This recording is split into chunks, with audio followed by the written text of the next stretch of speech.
Cambio, donde cada opinión es responsabilidad de quien lo dice. Y quien lo dice hoy es Carlos Iafigliola, político. Buen día. Buen ¿Cómo día. andan? Buen día. Político con vasta experiencia y participación, que hoy nos propone hablar de avances de nuevos pensamientos e ideologías y de lo políticamente correcto y sus consecuencias. Un tema que presumo se las trae. Tal cual, aprovechamos que hoy Juancito no podía estar para tirar un tema que por lo menos en lo personal hace mucho tiempo que venimos abordando y me parecía bueno que si teníamos espacio capaz que hoy daba para charlar de esto, a cuenta de que se pueda seguir conversando. A ver, en el mundo desde hace ya largo rato está avanzando lo que se conoce también, nos vamos a meter de alguna manera en temas internacionales, pero no tengo más remedio que hacer pie en eso. Avanza lo que se conoce como el nuevo orden mundial. Es todo un tema es para una charla entera, pero bueno, bajo ese título hay organizaciones, fundaciones que se han encargado y han obviamente solventado el que se promuevan nuevas ideologías, nuevos pensamientos con objetivos claros. Por ejemplo, cuando se promueve el tema del aborto, de la eutanasia, el objetivo es claro. Ahí claramente tiene que ver con un control de la población, con una baja de la población mundial, con objetivos bien definidos. Estas fundaciones, algunas se la conocen, bueno, hemos visto en los últimos tiempos cómo el presidente Mujica se reunió con Soros, después está en la Fundación Rockefeller, la Ford, es decir, hay fundaciones que además todo esto tiene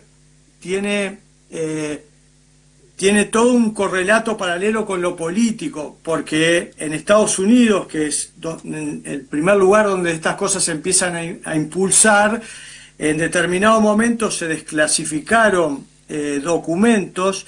Está el famoso documento que se desclasificó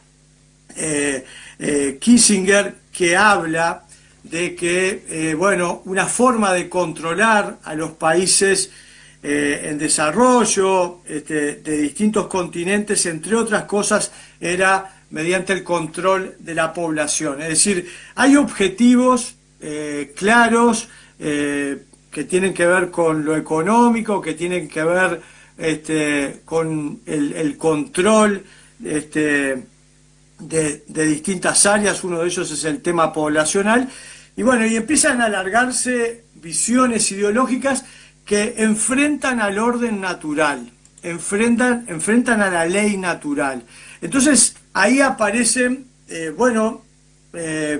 entre otras cosas, lo estoy tratando de aterrizar el tema, cosas que hemos escuchado más, a fomentar los llamados nuevos derechos.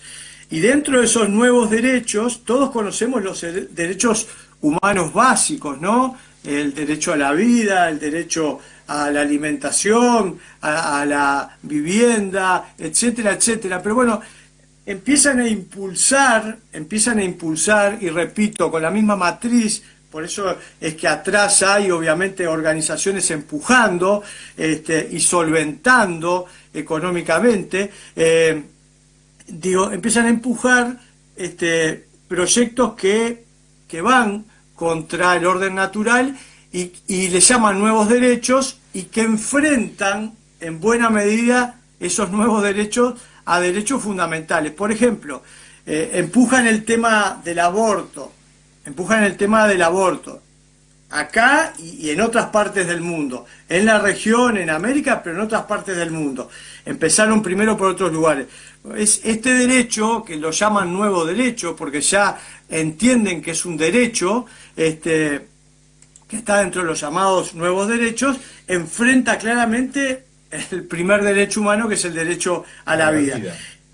Y así con otros, y todo este tema que, a ver, que pareciera, alguno capaz que nos está escuchando y dice, este muchacho está pirando, que tomó anoche o hoy temprano, pero no, yo lo he bajado a tierra acá en Uruguay más de una vez, cuando me tocó ser diputado. Mi primera intervención en Cámara de Diputados tuvo que ver con esto, tuvo que ver con financiamiento de organizaciones internacionales a promover, fomentar y en definitiva establecer como ley el aborto en el Uruguay. Y yo hablé que había una organización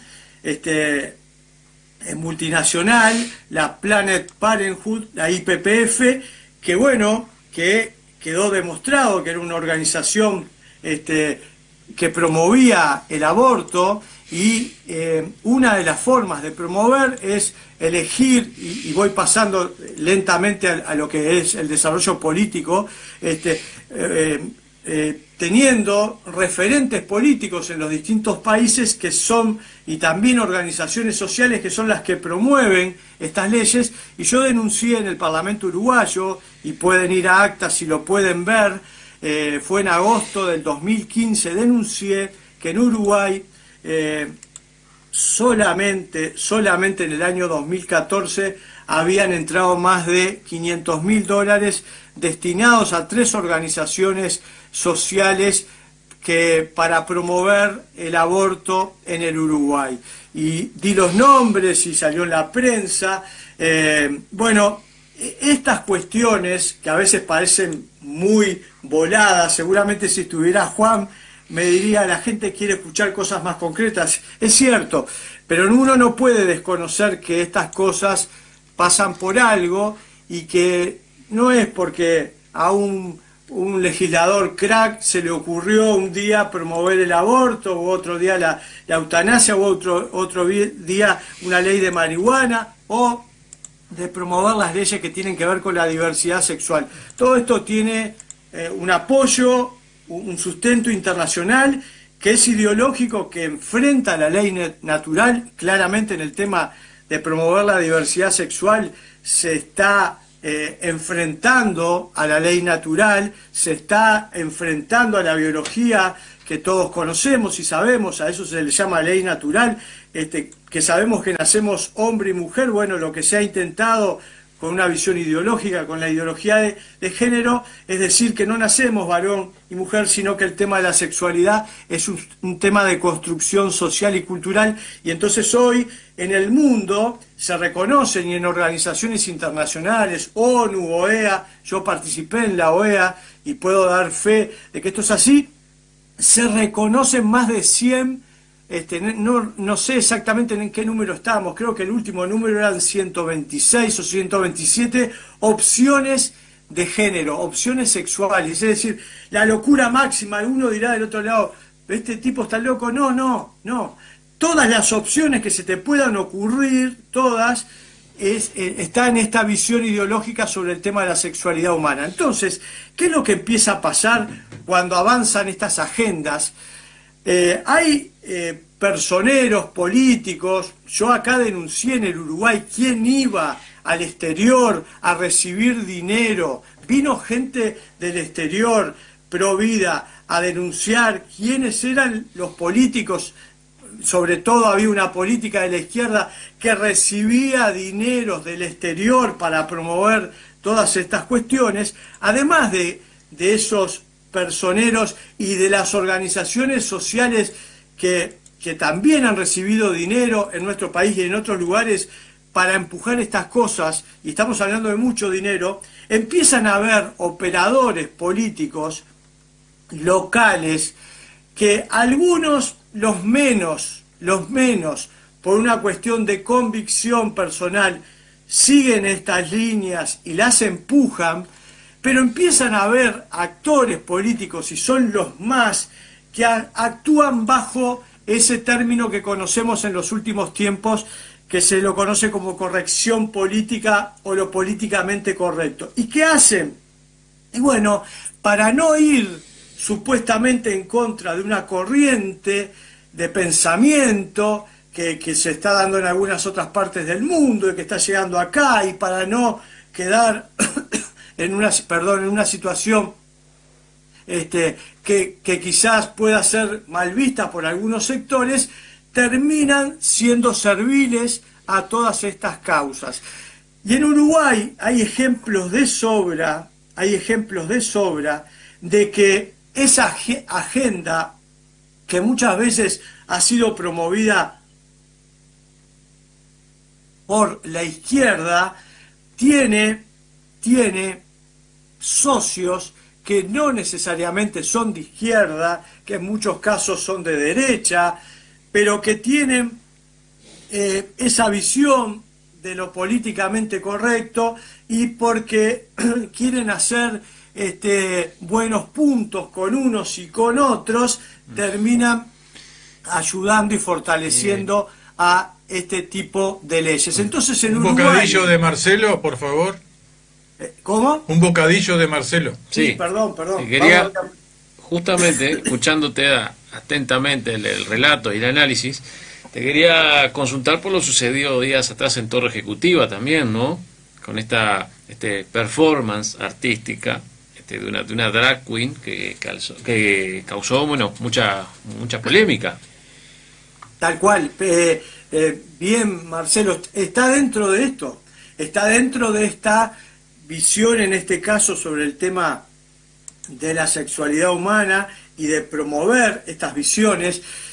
Ya hemos hablado algo acá, pero está bien puesto el punto. Se llega al extremo de hacer cosas como la que pasó el otro día en Torre Ejecutiva, que algunos pegaron el grito en el cielo y dijeron, ¡qué horrible! A ver, inclusive algunos actores políticos. Manini Ríos, por ejemplo, el líder de Cabildo. Manini Ríos, el líder de Cabildo Abierto, se manifestó en torno a lo se que manifestó, Sebastián da Silva, etcétera. Sí. Pero hay algunos que se manifiestan ahora, pero han permitido, estos fenómenos no son de ahora.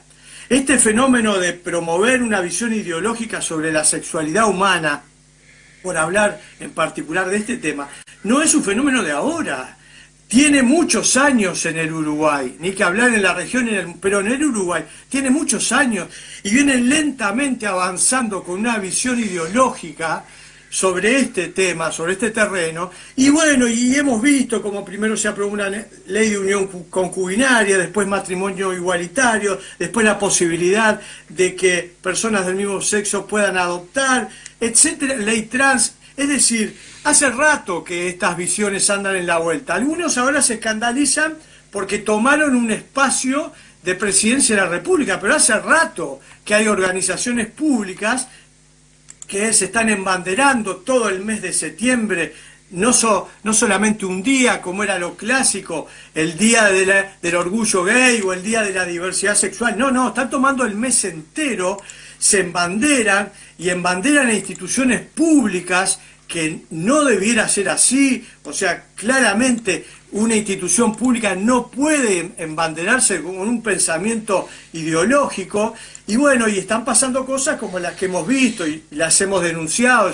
Acá mismo hablamos lo que pasó en la Facultad de Información y Comunicación, donde en lugar de los pabellones patrios estén la bandera de la diversidad sexual y del orgullo trans, o lo que pasó en algunos liceos, donde exactamente igual, en lugar de las banderas patrias están estas banderas. Y lo que ha pasado en los últimos tiempos, en los últimos años, esto no tiene, acá el error también de algunos que se suben al carro a este tema y dicen, qué horrible, Torre Ejecutiva, y ya aprovechan y le pegan al gobierno. A ver, muchachos, estas cosas pasaron también en el gobierno anterior, que no era de izquierda, era un gobierno de coalición republicana, dentro de los cuales habían partidos fundacionales históricos, Partido Nacional, Partido Colorado, pero después se sumaron, en esa coalición hay partidos ya más nuevos, Partido Independiente, Partido Cabildo Abierto, y se aceptaron que algunas de estas cuestiones avanzaran, porque en el gobierno anterior también se celebró desde el MIDES y desde otros lugares el mes de la diversidad sexual.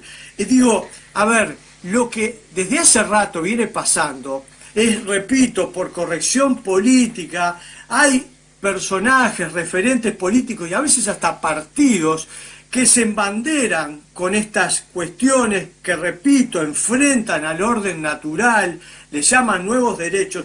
Y cuando uno quiere mostrar esta realidad, queda solo, queda en falso, queda arrinconado. Miren, cuando yo por primera vez enfrenté a que en el balcón del Partido Nacional se colgara la bandera de la diversidad sexual, lo enfrenté, presenté nota, me enfrenté al directorio, me enfrenté a una convención nacional que recuerdo claramente que fue en Durazno, me dejan solo. Estos que ahora se golpean el pecho, algunos de mi partido que se golpean el pecho y dicen, qué terrible esto que pasó en Torre Ejecutiva. No dijeron nada cuando... Perdón, Carlos, para ubicar las cosas en su lugar. En ese momento presidía el honorable directorio del Partido Nacional, la escribana Argimón, ¿no? Hay distintos momentos, esto empezó un poco antes de Argimón, pero en el gobierno que estuvo presidido, en el directorio que estuvo presidido de Argimón, es donde se dieron muchos de estos casos. Pero ya había empezado algo antes, en el gobierno de Heber, es decir, cuando fue presidente Heber, estas cuestiones, pero digo, a ver, yo hago referencia al Partido Nacional porque obviamente es el partido en el que vengo militando hace mucho tiempo, en el que sigo aún militando, pero esto ha pasado en otros partidos. Hace un año y pico atrás, en la casa del Partido Colorado, había toda una movida y se discutía todo el tema de la diversidad sexual, etcétera, etcétera. Es decir, el avance de estas visiones ideológicas, de estos llamados nuevos derechos, ha contado claramente, con la complicidad, con el servilismo en algunos casos, de operadores políticos, de partidos tradicionales, y muchas veces, repito, bajo una mirada de lo políticamente correcto. Yo no recuerdo, a veces por estar en distintos lugares, no recuerdo si acá hice referencia o no, pero si hice referencia pido disculpas, pero yo siempre cuento que en mis 10 años de edil, apenas había asumido como edil, la Junta Departamental decidió empezar a auspiciar como Junta la Marcha de la Diversidad Sexual, la primera que se hizo. Y yo recuerdo que votaba en contra y argumentaba en contra y decía, no es un tema de que yo pueda estar en contra de una marcha, que la hagan, todo bien, como les digo a los que ahora defienden que estén las banderas en la puerta de la Facultad de Información o en algunos liceos o instituciones públicas, todo bien si a vos te interesa que se promueva esto, pero no me embanderes a una institución pública, no uses dineros públicos para promover una visión ideológica sobre la sexualidad humana.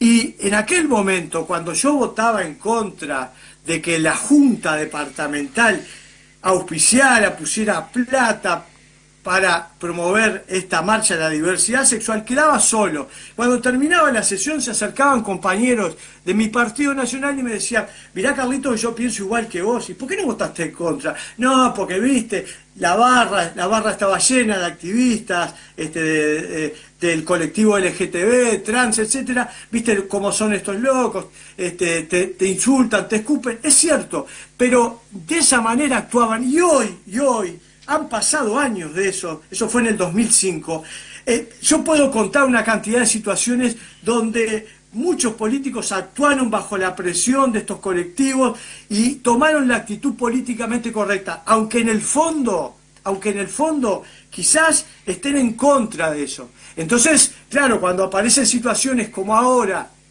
que tocaron presidencia, algunos de esos que actuaron servilmente con todo lo que se promocionó en Uruguay, ahora, claro, les sirve, porque como estamos en un gobierno de izquierda, ya aprovecho y le pego a la izquierda, por favor, estas cuestiones hace rato que vienen pasando en nuestro país y hace rato que hay políticos que están actuando al servicio de estas causas.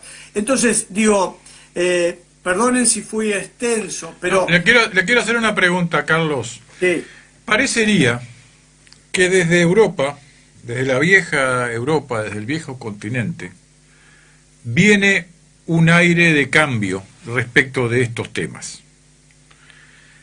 Que los otros días me decía alguien que estuvo en Europa estos últimos tiempos, que lo que está ocurriendo en Italia con Meloni, en algunos sectores de Alemania, de Francia, incluso de España, que son tildados como de extrema derecha, en realidad no lo son desde el punto de vista estrictamente político, sino que son considerados de extrema porque estarían reivindicando el valor de la familia, el valor del hombre y la mujer como base de la sociedad, sin desconocer que existen otras realidades que tienen su lugar en la sociedad, pero que no son el centro de ella, reivindicando a la familia.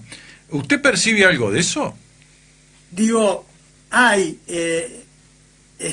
sobre todo en países, como vos bien decís, de Europa, que hace mucho tiempo que estas cuestiones se han instalado, en algunos lugares empiezan a haber algunos signos de empezar a pegar la vuelta, darse cuenta que algunas de estas cuestiones justamente dinamitaron derechos fundamentales, dinamitaron el sagrado derecho a la vida, dinamitaron la organización más importante que tiene la sociedad, que es la familia, promoviendo otras cuestiones, y empiezan a pegar lentamente la vuelta. Yo, a ver, conté, por eso a veces pido disculpas si ya lo conté acá, que a Uruguay hace unos años vino un médico holandés, el doctor Theo Boer, a hablar sobre el tema de lo que venía siendo la aplicación de la ley de eutanasia, que está dentro de este marco, y él, que había sido un gran promotor, pasó lo mismo con el aborto, con otros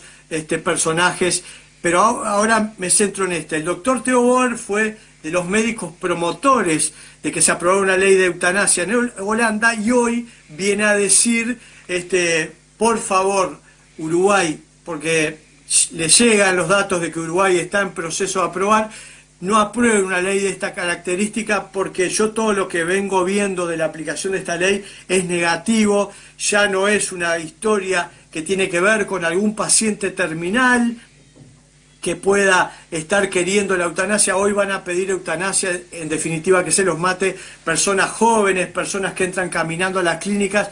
Entonces él viene a decirnos, ojo, fue un promotor y se convirtió hoy en una persona que enfrenta toda esta cuestión. Entonces, algo de eso puede estar pasando, pero en Uruguay todavía no estamos en ese proceso. Todavía hay algunos que, pese a que se le aprobaron una cantidad de leyes, yo diría todas, no sé qué más están queriendo que se les apruebe.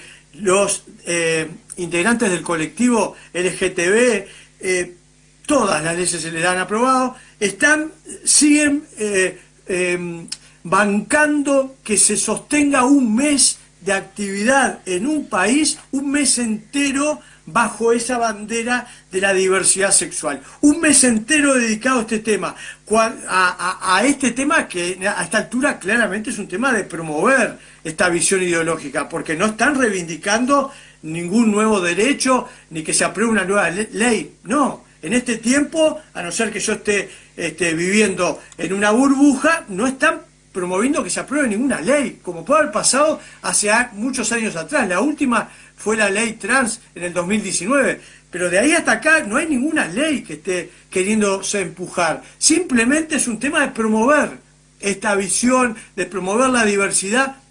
Entonces, le siguen dando un mes, sigue habiendo políticos que se embanderan con esto, y que si vos te animás a enfrentarlo, a actuar políticamente correcto, a decir, muchacho, está todo bien, te gusta este tema, entendés que hay que reivindicarlo, salí, marchá por la principal avenida de tu ciudad, embanderado, abrazado de una bandera de la diversidad sexual, pero no involucres a una institución pública, no le involucres durante un mes, no le involucres poniendo dinero público, que en definitiva es de todos nosotros, no le involucres hasta ese nivel. Bueno, hoy hay políticos que todavía siguen fogoneando estas cosas, que no se dan cuenta.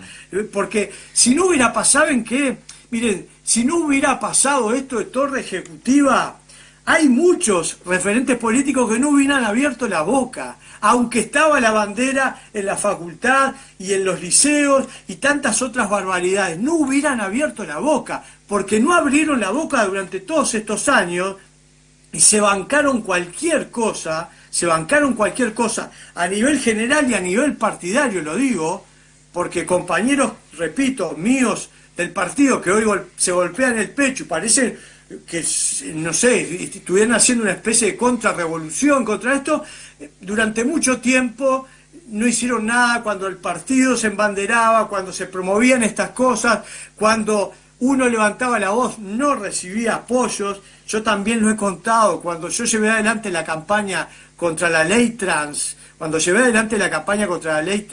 el Partido Nacional me dejó solo.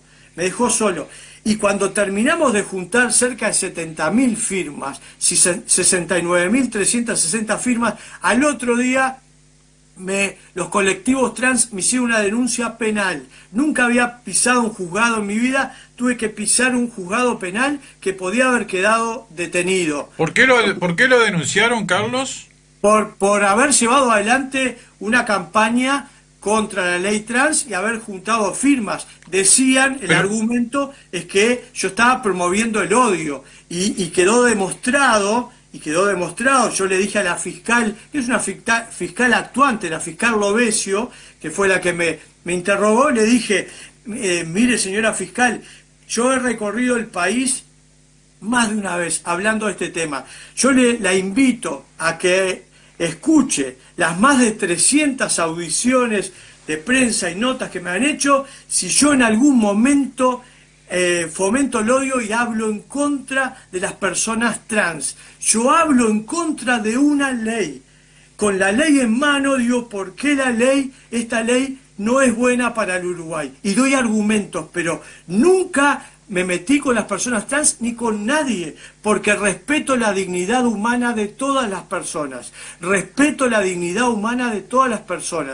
Pero llegaron hasta ese límite y en aquel momento que pasé un trago amargo, porque yo inclusive entré a fiscalía con un grupo pequeño de compañeros de mi agrupación, mi familia por supuesto que me acompañaron, pero creyendo que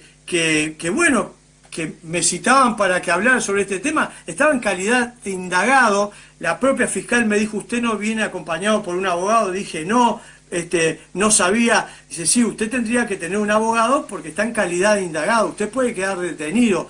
Y me ofrecieron uno, yo dije, no, muchas gracias. Tenía una lista de personas, de abogados que se habían ofrecido durante la campaña a acompañarme en una cuestión de este tipo y bueno, llamé a uno de ellos y rápidamente vino a acompañarme, el doctor Pedro Montano. Y no pasó nada y terminó en eso, pero yo no recuerdo ni al directorio del Partido Nacional, ni a ningún de los capos del Partido Nacional venir a acompañarme a Fiscalía o decir algo públicamente para defender, en definitiva, una herramienta de la democracia, porque yo lo que había hecho fue utilizar una herramienta de la democracia que se llama referéndum. Primero se recolectan firmas y después se vota.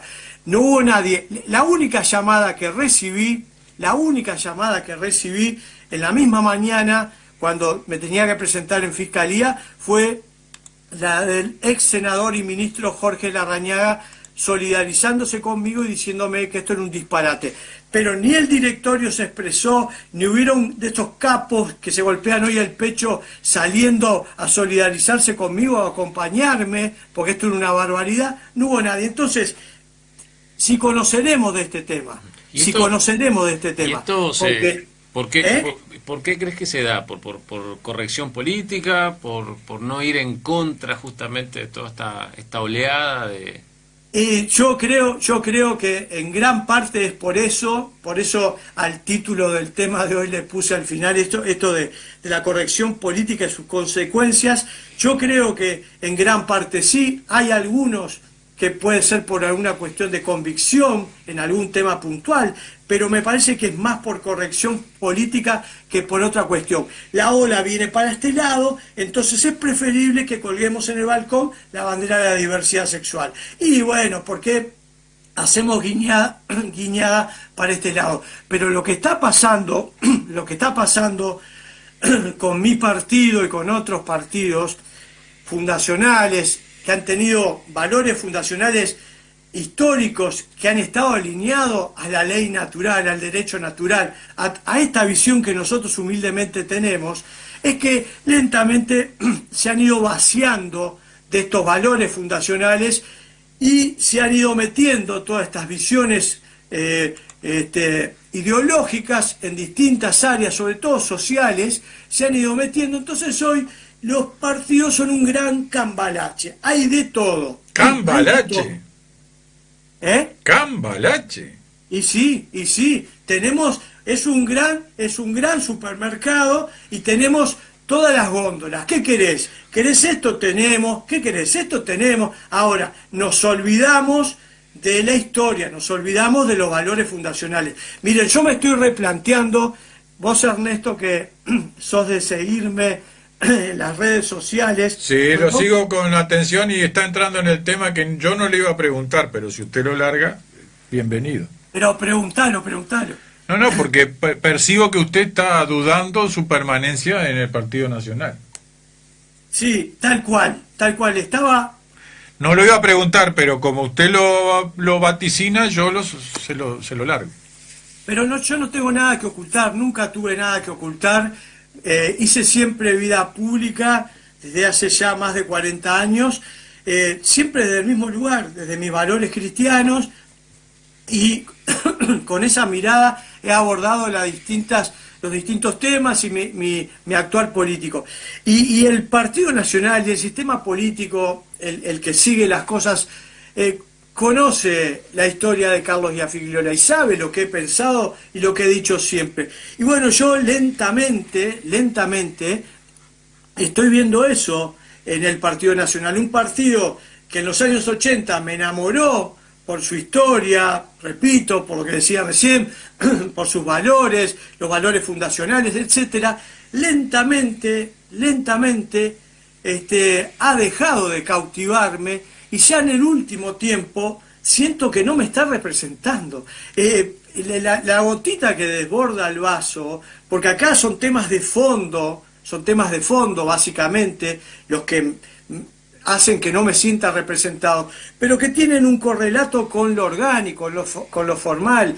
Yo hace poco, y creo que lo conté, le presenté al Partido Nacional hace 2 meses atrás una carta en nombre de mi agrupación, pidiéndole al partido, al directorio se la entregué, pero pidiéndole al partido que debatiera este tema de la eutanasia internamente, que pusiera arriba de la mesa argumentos, que pusiera la historia y que mandatara, en función de lo que yo entendía que mandaba la historia, a que los legisladores del Partido Nacional votaran, todo como partido votaran en contra de la eutanasia. Pero puse en esa carta que la publiqué, puse en esa carta lo que había pasado con el Partido Nacional cuando se habían dado discusiones de este tipo, cuando se dio la discusión del aborto en las 2 oportunidades, durante el gobierno de Vázquez y después el gobierno de Mujica, en realidad los parlamentos coincidentes con estos 2 gobiernos,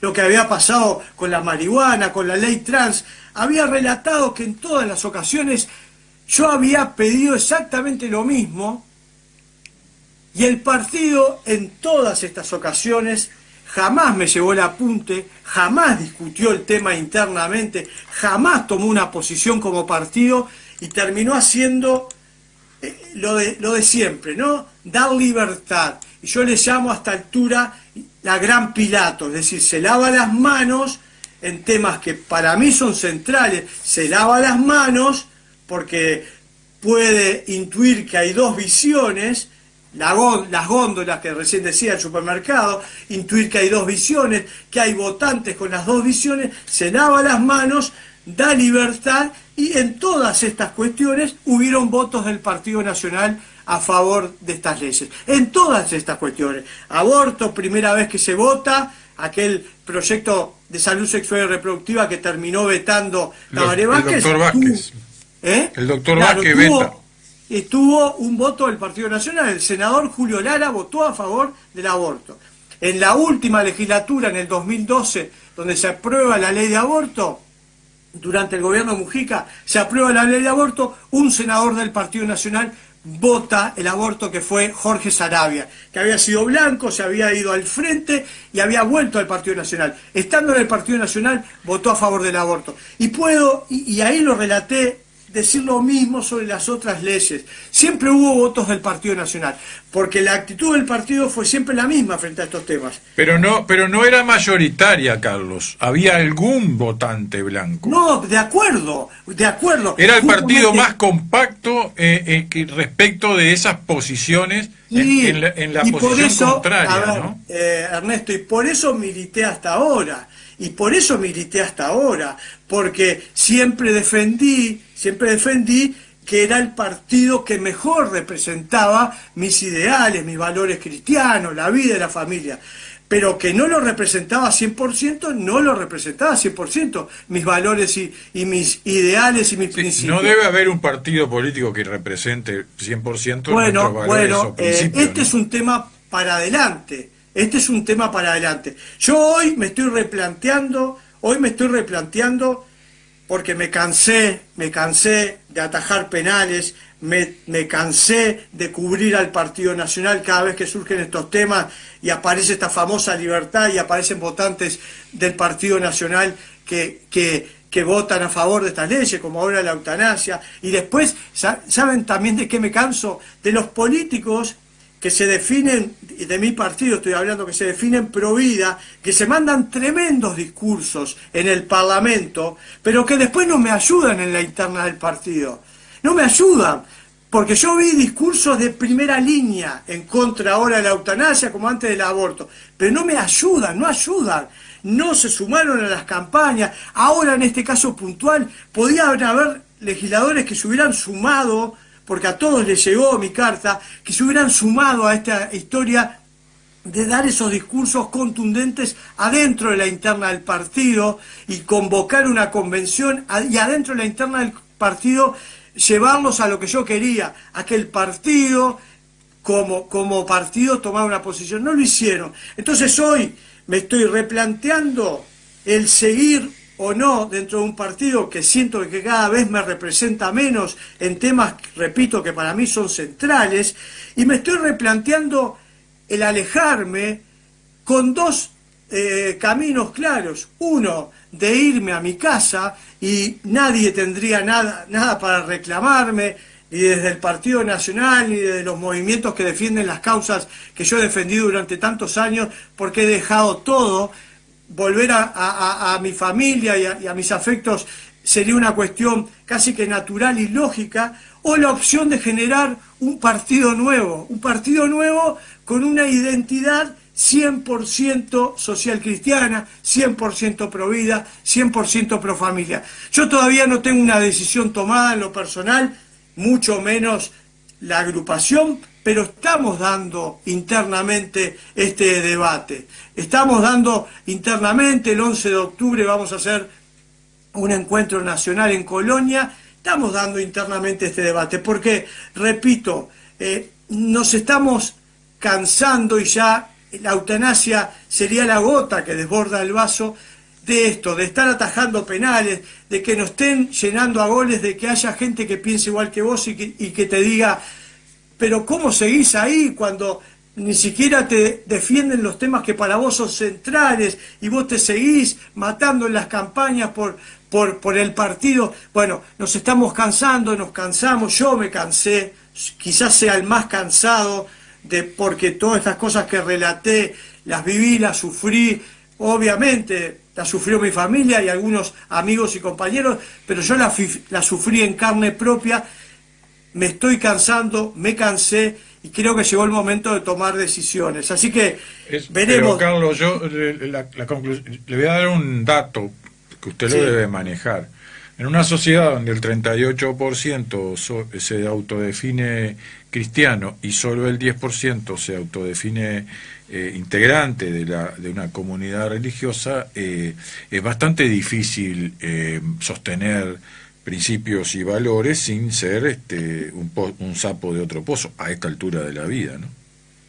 Sí, a ver, Ernesto, muchas cuestiones de este tipo, la hemos hablado acá, se cruzan, es decir, cuando uno levanta principios, valores, se cruzan con la realidad de la opinión, de la opinión pública, con el tema de los votos, se cruza, y yo siempre he dicho lo mismo, yo, mientras tenga fuerza, mientras Dios, en mi caso, por hombre de fe, me siga apuntalando, mi familia me banque, mis amigos me banquen, mientras haga vida pública, la voy a hacer desde este lugar.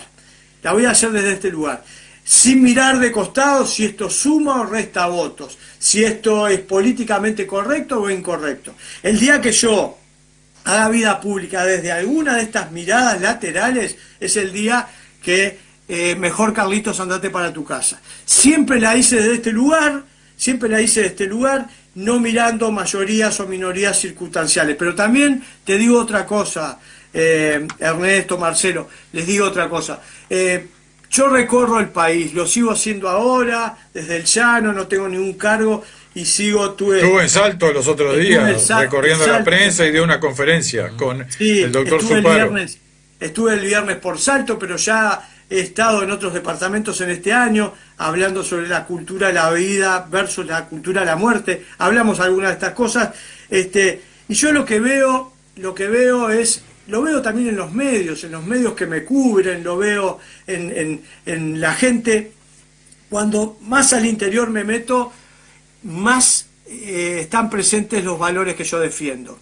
Es así, Montevideo es... Lo que pasa es que esos valores que usted defiende, si se mantienen en algún lugar, es en el interior profundo del país.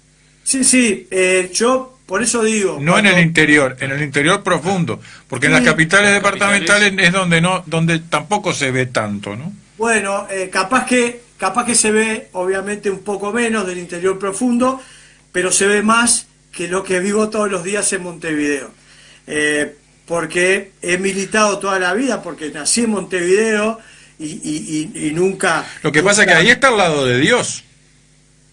Ahí está al lado de Dios. ¿Por qué? Porque Dios está en todas partes, pero gobierna, se sienta en Montevideo y atiende de lunes a viernes y de 9 a 17. El viernes no vaya después de las 14 porque ya se retiró. Nunca había escuchado eso. Sí, para nosotros en el interior es un tema bastante pensado así, ¿no? Dios está en todas partes, pero se asienta en Montevideo. A ver, yo no sé en qué va a terminar toda esta visión nueva y este desborde de vaso que estoy teniendo y en qué va a terminar. Pero lo que sí está claro, nunca me callé, siempre dije, aunque quedara solo, siempre dije lo que pensaba, pero bueno, estoy sintiendo que llegó un momento que además de decir lo que pienso, tenga que tomar alguna decisión que quizás sea dolorosa, ni que hablar que para mí es dolorosa, quizás para algunos que me acompañan también, pero a veces hay decisiones, aunque sean dolorosas, que hay que tomar, y yo creo que está llegando el momento de tomarla. Bien, Carlos, la cerramos acá con esa contundente definición suya. Nos volvemos a reencontrar el próximo martes, porque se nos corrió la hora, pero no podíamos dejar cortarlo en plena reflexión, que nos parece muy importante y muy relevante, sobre todo para su posicionamiento personal y su propia vida. Bueno, muchas gracias. Sí, agradezco el espacio, porque a veces ni miro la hora, pero seguramente nos pasamos. Buena semana.